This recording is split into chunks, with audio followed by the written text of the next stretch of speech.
환영합니다. 오늘 우리가 함께 파헤쳐 볼 자유는 아주 오래된 고대 문헌입니다. 바로 여호수아 24장인데요. 네, 반갑습니다. 우리가 단순히 수천 년 전의 낡은 텍스트를 막 소리내서 읽어보려는 게 아닙니다. 오늘 이 심층 탐구에서 살펴볼 핵심은요. 한 민족의 거대한 역사적 전환점, 그리고 평생을 바친 위대한 지도자의 마지막 연설, 또 우리 인간의 삶에서 선택과 기억이 갖는 그 무겁고도 매력적인 의미를 당신과 함께 깊숙이 들여다보는 겁니다. 맞습니다. 오늘 다룰 이 텍스트는 차분히 들여다볼수록 정말 놀라운 통찰을 내포하고 있거든요. 과거에 무슨 일이 있었는지를 쭉 나열하는 단순한 연대기가 절대 아닙니다. 한 거대한 공동체가 도대체 어떻게 자신들의 정체성을 규정하는지 보여주는 아주 귀중한 자료죠. 정체성을 규정한다. 벌써 흥미로운데요. 네, 특히 그 흩어져 있던 과거의 파편 같은 기억들을 어떻게 미래를 향한 단단한 약속으로 묶어내는지를 아주 정교하게 보여주고 있습니다. 고대인들이 이 치열한 고민과 통찰이 현대 사회를 살아가는 청취자 당신이 일상이나 조직 속에서 내리는 결정들과 어떻게 맞닿아 있는지 발견하는 그 흥미로운 시간이 될 겁니다. 자, 이제 본격적으로 파헤쳐보죠. 이 거대한 서사에 막을 올리는 장면의 배경은 세겜이라는 곳입니다. 역사적인 장소죠. 네, 지도자 여호수아가 이스라엘의 모든 지파, 장로들, 두령들, 재판장들, 유사들까지, 그러니까 그 사회의 리더십과 백성들을 전부 세겜으로 불러 모아서 신 앞에 세웁니다. 한 시대를 풍미했던 늙은 지도자가 자기 죽음을 앞두고 일종의 총동원령을 내린 건데요. 네네. 근데 여기서 곧바로 본론으로 확 들어가는 대신에 여호수아는 역사의 시계를 아주 멀리 거슬러 올립니다. 흥미롭게도 그가 가장 먼저 소환하는 기억이 이스라엘의 무슨 영광스러운 승리가 아니에요. 본문 2절을 보면 까마득한 조상인 아브라함과 나홀의 아버지 데라를 꼭 집어서 언급합니다. 맞아요. 그 데라요. 네, 그 데라가 강 저편에 거주하면서 다른 신들을 섬겼다는 사실을 굳이 끄집어내서 이야기를 시작하거든요. 이 부분이 아주 중요한 대목입니다. 여호수아는 시작부터 대중이 가지기 쉬운 약간 환상 같은 걸 깨버리는 거예요. 환상이라면 우리가 원래부터 특별했다. 뭐 이런 걸까요? 정확합니다. 이스라엘 민족이 태생부터 되게 거룩하고 뛰어나서 선택받은 게 아니라는 그런 뼈아픈 팩트를 짚고 넘어가는 거죠. 당신들의 뿌리 역시 평범한 이방인들과 전혀 다를 바 없이 다른 신들을 섬기던 자들이었다. 이걸 명확히 하는 겁니다. 아, 듣고 보니 되게 팩트 폭행이네요. 그렇죠. 절대적인 외부의 힘에 의해서 그저 선택받고 이끌려 나왔다는 걸 강조하는 겁니다. 이러한 기원의 재조명은 공동체 전체의 깊은 겸손함을 끌어냅니다. 자신들이 누리고 있는 현재의 지위가 온전히 밖으로부터 주어졌다는 걸 인식시키기 위한 고도의 서사적 전략이라고 볼 수 있죠. 진짜 그러네요. 그 서사적 전략 위에서 본격적으로 역사의 파노라마가 쫙 펼쳐집니다. 이삭의 탄생부터 야곱과 에서의 엇갈린 행보를 짚어주죠. 네, 에서는 세일산을 받았고 야곱은 애굽으로 내려가죠. 맞아요. 그 이후에는 우리가 어릴 때부터 익히 들어온 굵직한 사건들이 나열됩니다. 모세와 아론을 통한 애굽 탈출, 홍해에서 애굽 군대를 흑암으로 확 덮어버린 극적인 구출 작전, 그리고 길고 험난했던 광야 생활, 또 모압왕 발락이 발람을 시켜서 이스라엘을 막 저주하려다가 오히려 축복하게 된 약간 반전 스토리까지 이어지거든요. 정말 거대한 서사시죠. 네, 근데 이 부분들을 쭉 읽으면서 드는 생각이 여호수아가 이 사건들 자체의 디테일이나 무용담을 자랑하려는 게 아니라는 거예요. 이 서사를 백성들에게 던지는 방식에 되게 명확한 의도가 있다는 느낌이 듭니다. 맞습니다. 핵심을 짚으셨네요. 여호수아가 이 역사를 요약하는 방식의 중심에는 결국 누가 이 서사를 주도했는가, 이것을 끊임없이 환기시키려는 목적이 있습니다. 누가 주도했는가? 네, 군사적인 위협이었던 애굽의 전차 부대를 막아낸 것도, 모압왕 발락이 시도했던 영적이고 심리적인 저주를 막아낸 것도 결국 백성들 스스로의 능력이 전혀 아니었다는 점을 강조하는 거죠. 물리적인 전쟁뿐만 아니라 눈에 보이지 않는 저주 속에서도 완벽하게 보호받았다. 이걸 일깨워주는 거군요. 그렇습니다. 그런 맥락에서 보면 가나안 땅에 들어와서 수많은 족속들을 몰아낼 때 등장하는 디테일이 아주 절묘하게 이 논리와 맞아떨어집니다. 아, 그 부분 진짜 재밌어요. 아모리의 두 왕을 쫓아낼 때 이스라엘 백성들이 자기들의 칼이나 활을 쓴 게 아니라고 명시되어 있죠. 네, 대신 무엇이 등장하죠? 왕벌이요. 왕벌을 보내서 그들을 쫓아냈다고 기록하고 있습니다. 최첨단 무기나 전술이 아니라 그냥 자연의 피조물인 벌을 언급했다는 건 이 승리의 주체가 인간이 아님을 아주 시각적이고 직관적으로 꼬집어주는 훌륭한 대목입니다. 굉장히 날카로운 비유이자 실제적인 묘사입니다.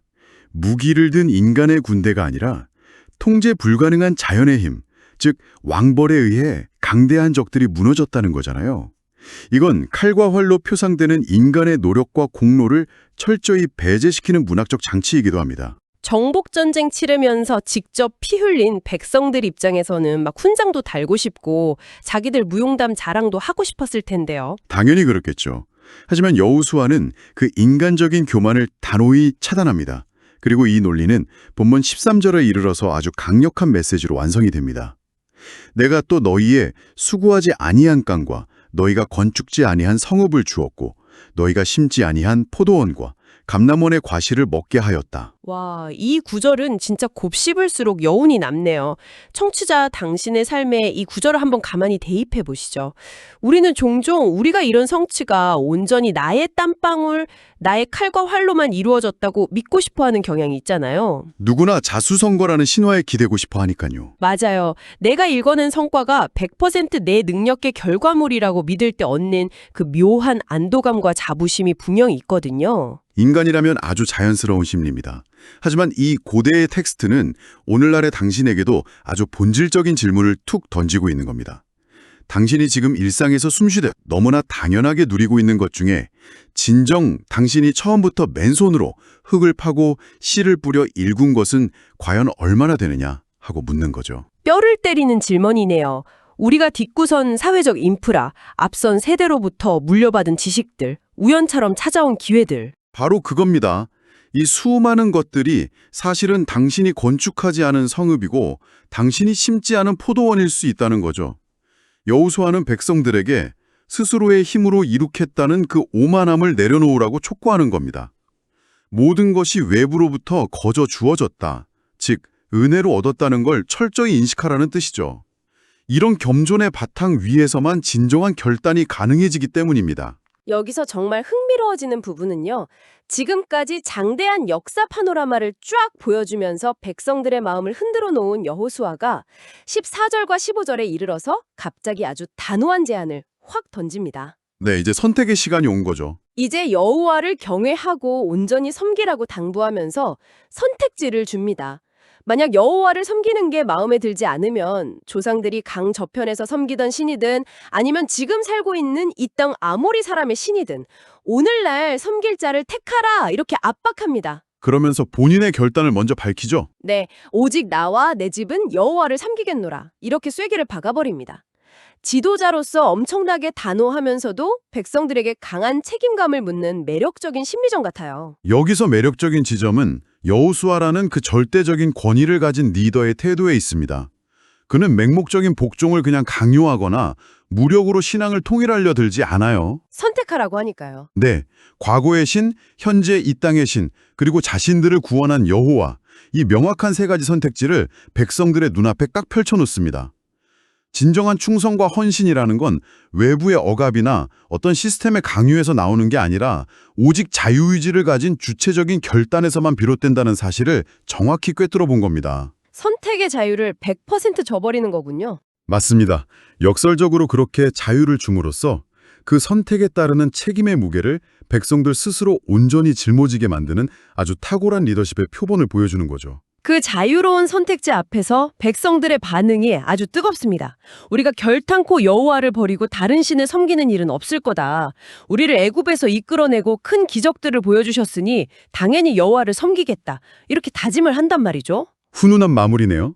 보통의 리더들이라면 백성들이 이렇게 자발적으로 따르겠다고 외칠 때 두 팔 벌려 환영하고 박수 쳐줄 텐데 여호수아의 다음 반응은 우리의 예상을 완전히 빗나갑니다. 오히려 밀어내죠. 네, 19절을 보면 너희가 여호와를 능히 섬기지 못할 것이다. 이러면서 백성들을 확 밀쳐버려요. 심지어 20절에서는 만약 이방신을 섬기면 복을 내리신 후에라도 돌이켜 재앙을 내리고 멸실 거다. 이런 서늘한 경고까지 덧붙입니다. 다 섬기겠다고 하는데 굳이 이렇게 진입장벽을 확 높이고 초를 치는 이유가 뭘까요? 다분히 의도적인 행동이죠. 이게 바로 맹세의 무게를 각인시키려는 고도의 심리적 전략입니다. 심리적 전략이요? 네, 현대 마케팅이나 리더십에서 말하는 안티셀링, 그 개념과도 결을 같이 합니다. 여호수아는 지금 군중 심리에 휩쓸려서 혹은 분위기상 어쩔 수 없이 내뱉는 대중들의 가벼운 동의를 거부하는 겁니다. 너희는 이 신을 감당할 수 없다. 한 번 맺은 언약에 실패하면 엄청난 대가를 치러야 한다. 이렇게 극한의 부담감을 주는 거죠. 벅찬 감정에 취해서 막 소리 지르던 백성들이 찬물을 맞은 듯 멈칫하게 되겠네요. 바로 그겁니다. 일부러 허들을 엄청나게 높여버려서 이 약속이 단순히 입술의 고백으로 끝나는 게 아니라 정말 생존에 걸린 무거운 문제임을 깨닫게 하려는 겁니다. 그렇게 허들을 끝까지 높였는데도 백성들이 포기하지 않습니다. 아닙니다. 우리가 정녕 여호와를 섬기겠습니다. 이렇게 재차 확인을 하죠. 네, 그제야 여호수아가 22절에서 묵직한 한 방을 날립니다. 너희가 스스로 증인이 되었느니라. 와, 스스로 증인이 되었다. 이 문장이 지니는 법적, 심리적 구속력은 상상을 초월합니다. 나중에 이스라엘이 곁길로 셌을 때 우린 그런 조건인 줄 몰랐어요 라거나 지도자가 강요해서 억지로 한 거예요 라는 변명을 아예 원천 봉쇄해버리는 겁니다. 변명의 여지를 안 주는군요. 네, 청취자 당신의 삶과 연결지어 한번 생각해 보십시오. 우리는 오늘날 정보와 약속이 홍수처럼 넘쳐나는 시대를 살고 있습니다. 말 그대로 너무나 쉽게 동의가 이루어지죠. 화면 속의 수많은 약관에 동의 버튼을 1초 만에 휙 누르고 가벼운 약속을 맺고 또 너무나 쉽게 잊어버립니다. 그렇죠. 솔직히 약관 다 읽고 누르는 사람 없잖아요. 맞아요. 그래서 여호수아의 이 치밀하고 서늘한 심리전은 당신이 일상이나 업무에서 무언가를 선택하고 내뱉은 약속에 대해 얼마나 진지하게 그 무게를 감당하고 있는지 스스로를 깊이 돌아보게 만듭니다. 버튼 하나 클릭해서 쉽게 동의하는 시대에 살다 보니까 이렇게 자기 존재를 걸고 스스로 증인이 되는 맹세의 무게가 참 묵직하게 다가오네요. 그렇습니다. 그렇다면 이 모든 게 무슨 의미일까요? 백성들이 이렇게 최종 선언을 마친 후 여호수아는 세겜에서 언약을 세우고 이를 율법차게 꼼꼼히 기록합니다. 그리고 아주 시각적으로 강렬한 행위를 하나 덧붙이죠. 큰 돌을 하나 가져다가 여호와의 성소 곁에 있는 상수리나무 아래에 굳건히 세워둡니다. 말과 약속이라는 건 결국 눈에 보이지 않는 공기와 같습니다. 아무리 뜨거운 결단이라도 시간이 지나면 흩어져 버리기 마련이거든요. 인간의 기억력이라는 게 놀라울 정도로 왜곡되기 쉽고 또 망각은 필연적이니까요. 네. 그래서 여호수아는 이 맹세를 시각화하는 작업을 거치는 겁니다. 흥미로운 점은 27절에서 이 무생물인 돌을 향해 아주 문학적이고 상징적인 선언을 한다는 거예요. 이 돌이 우리에게 증거가 되리니 이 돌이 여호와께서 하신 모든 말씀을 들었음이라. 돌이 말씀을 들었다. 완벽한 의인화네요. 차갑고 변하지 않는 굳건한 돌덩어리를 언약의 증인으로 삼은 거죠. 눈에 보이지 않는 무형의 약속에 형태가 있는 시각적이고 영구적인 닻을 콱 내리는 행위라고 볼 수 있겠습니다. 정확한 표현입니다. 백성들이 세겜에 오가며 일상생활을 하다가 그 상수리나무 아래에 큰 돌을 볼 때마다 어떤 일이 일어날까요? 그날 세겜에 감돌았던 그 무거운 맹세의 공기, 스스로 증인이 되겠다고 목에 핏대를 세우며 외쳤던 자신들의 목소리가 조건반사적으로 떠오르지 않겠습니까? 완벽하게 설계된 기억의 장치네요. 인간의 연약한 의지를 보완하기 위해 변하지 않는 자연물을 곁에 두는 고대인들의 깊은 지혜가 엿보이는 대목입니다. 돌에 깃든 기억의 장치, 참 멋진 비유입니다. 자, 이렇게 거대한 돌까지 세우며 맹세를 마친 후 이 깊고 긴 텍스트는 3번의 장례식으로 대단원의 막을 내립니다. 죽음으로 끝이 나죠. 네, 본문 마지막 부분에 3사람의 죽음과 매장 기록이 연달아 나오는데요. 첫째는 110세의 나이로 눈을 감은 오늘 이야기의 주인공 여호수아입니다. 둘째는 애굽에서부터 가지고 나온 요셉의 뼈가 마침내 세겜에 묻히는 장면이고요. 참고로 이 땅은 과거 조상 야곱이 금 100개를 주고 샀던 곳이죠. 마지막 셋째는 이스라엘의 대제사장이자 아론의 아들인 엘르아살의 죽음입니다. 한 장의 텍스트가 3번의 무덤 이야기로 끝맺어낸다는 게 상당히 숙연한 분위기를 자아냅니다. 그냥 부고기사 3개가 나란히 실린 것처럼 무미건조하게 보일 수도 있지만 이것은 단순한 죽음의 나열이 절대 아닙니다. 수백 년 전 애굽에서 시작된 기나긴 약속의 여절이 마침내 가나안 땅에서 물리적으로 완결되었음을 선언하는 아주 거대한 역사적인 마침표입니다. 물리적 완결이요? 네. 이 죽음들 중에서도 특히 요셉의 뼈에 주목해 볼 필요가 있습니다. 요셉은 이스라엘 백성이 애굽에 정착하게 된 결정적인 원인을 제공한 인물이잖아요. 그가 죽으면서 언젠가 신이 너희를 애굽에서 인도해낼 때 반드시 내 뼈를 가지고 나가달라. 이런 유언을 남겼었습니다. 아, 그 출애굽의 극박한 상황과 광야의 험난한 여정 속에서도 백성들이 그 유고를 계속 보관하고 이동했다는 거잖아요. 상상만 해도 다단하네요. 맞습니다. 백성들은 그 오래된 약속을 지키기 위해 노예 생활을 청산하고 도망쳐 나오는 극박한 밤에도 요셉의 뼈를 챙겼습니다. 광야 생활 40년과 피 튀기는 정복 전쟁을 치르는 내내 그 뼈를 간직했죠. 그리고 마침내 조상 야곱이 쌌던 그 오래된 약속의 땅, 오늘 언약이 맺어진 바로 그 세겜에 요셉의 뼈를 안장한 겁니다. 와, 서사가 이렇게 완성되는군요. 애굽에서의 노예 생활, 광야의 방황, 정복 전쟁이라는 거대한 사이클이 마침내 평안한 안식과 매장으로 종료되었음을 이 세 번의 장례식을 통해 상징적으로 보여주고 있는 겁니다. 치열했던 한 시대가 온전히 저물고 새로운 시대가 열렸음을 뼈를 묻는 행위로 확증하는 거죠. 수백 년을 관통하는 거대한 서사시가 그야말로 아름답고 묵직하게 막을 내리는 과정입니다. 오늘 우리는 여호수아 24장이라는 이 고대의 타임캡슐을 함께 열어보았습니다. 단지 옛날 이야기가 아니라 지나온 역사를 어떻게 기억하고 소환할 것인가에 대한 깊은 통찰, 또 군중의 얄팍한 심리를 꿰뚫고 주체적이면서도 뼈아픈 결단을 이끌어내는 탁월한 리더십, 마지막으로 흩어지기 쉬운 다짐을 영원한 돌에 새겨 넣는 기념의 방식까지. 오늘의 심층 탐구는 당신의 삶에도 즉급 적용할 수 있는 생각의 씨앗들로 가득 차 있었습니다. 지식이란 게 단순히 뇌의 빈 공간을 채우기 위해 정보를 축적하는 과정이 아니잖아요.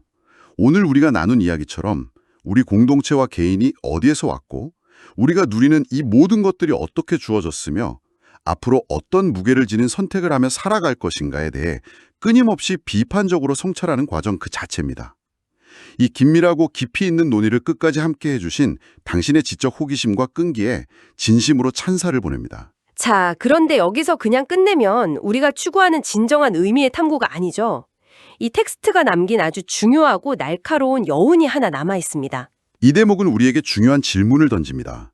본문을 세밀하게 읽어보면 아주 날카롭고 도발적인 디테일 하나가 31절에 숨어 있거든요. 31절이요? 네, 텍스트는 이스라엘 백성들의 신앙 상태를 딱 이렇게 기록합니다. 이스라엘이 여호수아가 사는 날 동안과 여호수아 뒤에 생존한 장로들, 즉 여호와께서 이스라엘을 위하여 행하신 모든 일을 아는 자들, 다시 말해 기적을 직접 눈으로 보고 경험한 자들이 사는 날 동안에만 여호와를 섬겼더라.